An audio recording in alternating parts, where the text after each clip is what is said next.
আর মাত্র 2 দিন পরেই আমাদের মহান বিজয় দিবস।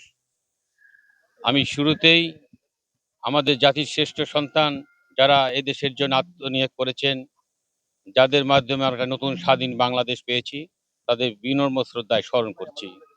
তাদের বিনম্র স্মরণ করার পরিপ্রেক্ষিতে 2 দিন পরেই যেখানে বিজয় দিবস উদযাপন হবে, সেই উদযাপনের লক্ষ্যে আমরা যারা দায়িত্বপ্রাপ্ত নিরাপত্তা রক্ষায় এখানে যারা সদস্য রয়েছি, তারা যেন আমরা সঠিকভাবে দায়িত্ব পালন করতে পারি, সেখানে আমাদের জন্য এখানে আজকে আসা।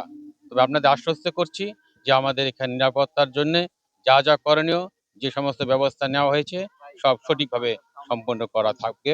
ইনশাআল্লাহ আমরা সার্বিক নিরাপত্তার দায়িত্বে থাকবো। এখানে 4 স্তরের নিরাপত্তার ব্যবস্থা রয়েছে এবং আপনারা জেনে জেনে থাকবেন যে আজকে থেকে আমাদের সাদা পোশাক এবং পোশাকধারী ডিপ্লয়মেন্ট রয়েছে এবং ট্রাফিকের যে ব্যবস্থা রয়েছে সেটা ডিআইজি হাইওয়ে সাহেব কিছুক্ষণ আগে এটা আপনাদের বলেছেন।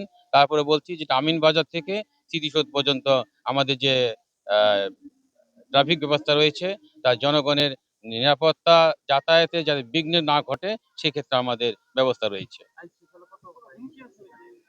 আমাদের পুলিশ থেকে প্রায় ৪,০০০ ৪,০০০ এর অধিক আমাদের সদস্য রয়েছে। না, আমাদের কোনো সংখ্যা নেই এই মুহূর্তে।